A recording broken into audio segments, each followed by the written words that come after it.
And finally, new rule, being obsessed with your mental health is bad for your mental health. I've been thinking a lot lately about a puzzle many are struggling with. Why are Biden's approval ratings so low when things are generally pretty good?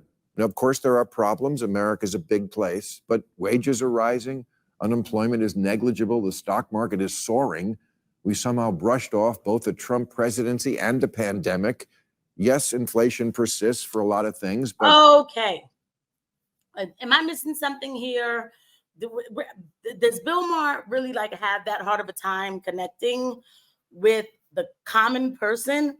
Does Bill Maher think that we're all like super duper rich? And listen, I am not against a super duper rich person, but does he think that everybody in America is like, 6-figure salary? He can't understand the puzzle of why Joe Biden's numbers, poll numbers and ratings, whatever, are low when things are pretty much good. Okay, he's lost his mind or he's very disrespectful, one or the other. I'm not happy already, but let's go ahead and keep watching. An actual good, nice-sized TV now costs $60. Who gets credit for that? We've got next-day shipping, stuffed crust pizza, legal weed, GPS, and porn on the phone. How rude. And then the SEALs always laugh. They always laugh they always laugh. Like it's not funny. Like, I mean, who are the people at these shows? Like, I couldn't be in the audience because I would be like, well, how does that feed my kids? Listen, okay, you know what? I'm not saying that everybody is like bones, like knuckle bearing, struggling. I'm not saying that, right? And I understand this is American, where there's a will, there's a way, but let's be real. Things have gotten a lot more expensive. When they tell you these numbers, I remember I've done these like calculations and I listen to certain people who are like, real economic, really good with economics and just keep it very honest. I listen to people like Peter Schiff. I'm showing you him on the screen, who actually breaks down what they really do with numbers and how a lot of that GDP that they do, the calculation, it's actually what they're doing is they're doing estimates. They're just kind of pulling numbers from the sky when they come up with the consumer price index, things like that. It's not real numbers. So you can fudge the numbers to say, hey, the economy is doing great. That's the thing. Everybody keeps telling me that America's economy is doing great, but the results, it's not matching up. There's something wrong here with the data. It's not adding up, because they can play with the numbers. But anybody who's smart knows that we're actually putting a Band-Aid on a huge crater of a wound. And this thing is it's not going to last long. Cheer the fuck up. I mean, so we're just going to curse out American citizens, because they see what it is.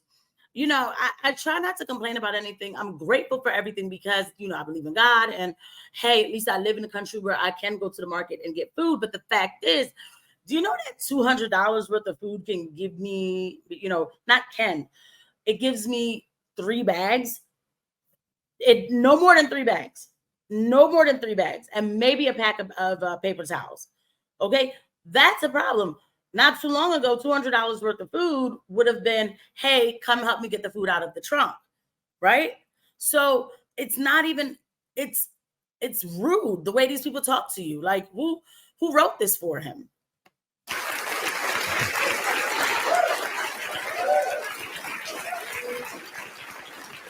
Stop acting like life in America in 2024 is unbearable. Biden's ratings are in the toilet, not because he's doing such a bad job, but because a lot of Americans like to live with their head in the toilet. Let's look at the numbers. This is just rude and disrespectful. Fine, we'll look at a couple numbers, right? It doesn't matter.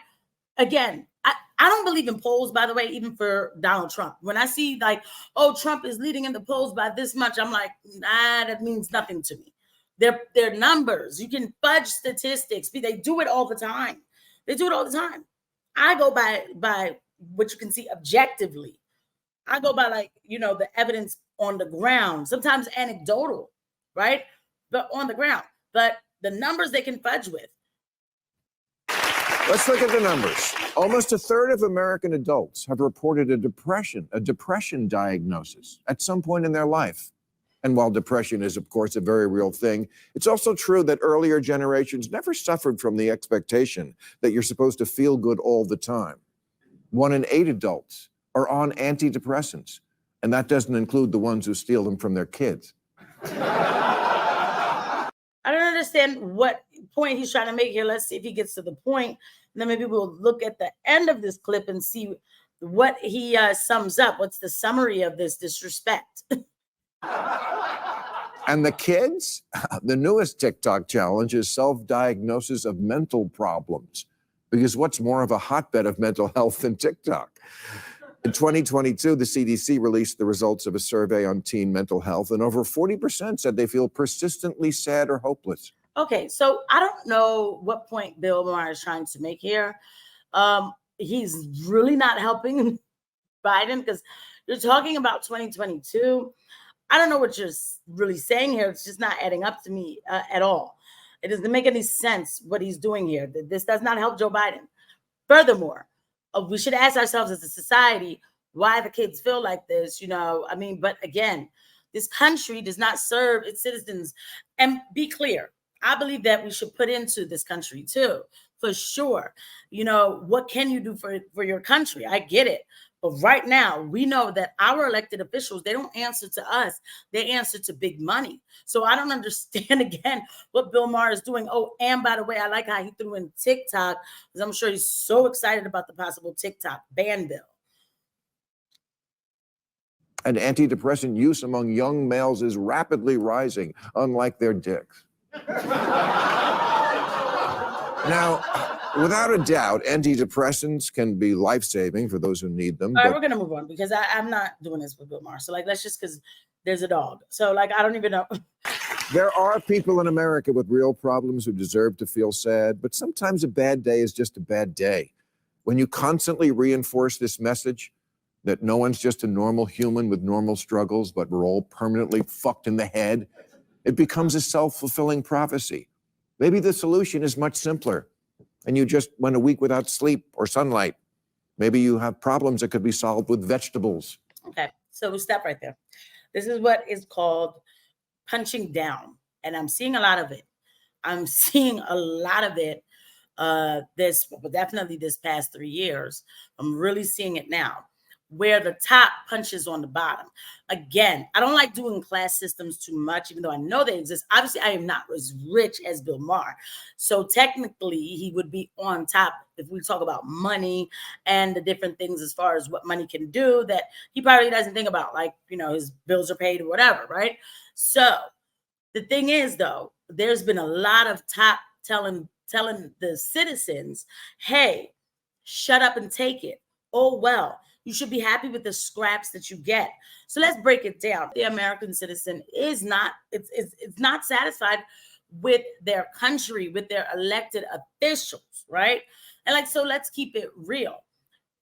Things are expensive because we are involved in wars that we have no business being involved in. I mean, we're basically fighting Russia, you might as well say, as much as they try to act like, oh, no, it's Ukraine. Yeah, we're funding that. Oh, and we fund Ukraine. By the way, we're paying for their pension, things like that, right? Remember, we fund their governments. Every time they kept taking hundreds of billions of dollars, we fund them, all right? And then we're also funding Israel for what, their current crisis and current situation. We're still funding people, but we don't have it to fund them. If I don't have $5 for this thing, I certainly don't have it for something else. It's just that simple. The American citizens' taxes are not representing them anymore.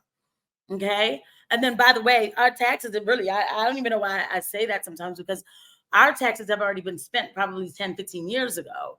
So we're seeing it at the market, right? Everything is adding up at the market. Oh, by the way, our borders are wide open. And then illegals, they get first dibs to what American citizens are supposed to get. I wouldn't care about paying taxes if I knew the money was going to my fellow American citizen. Like, veterans should not be homeless. They go out there and they break themselves for establishment elite wars, and yet they can't come home and feel comfortable. They should never have to worry about a single thing.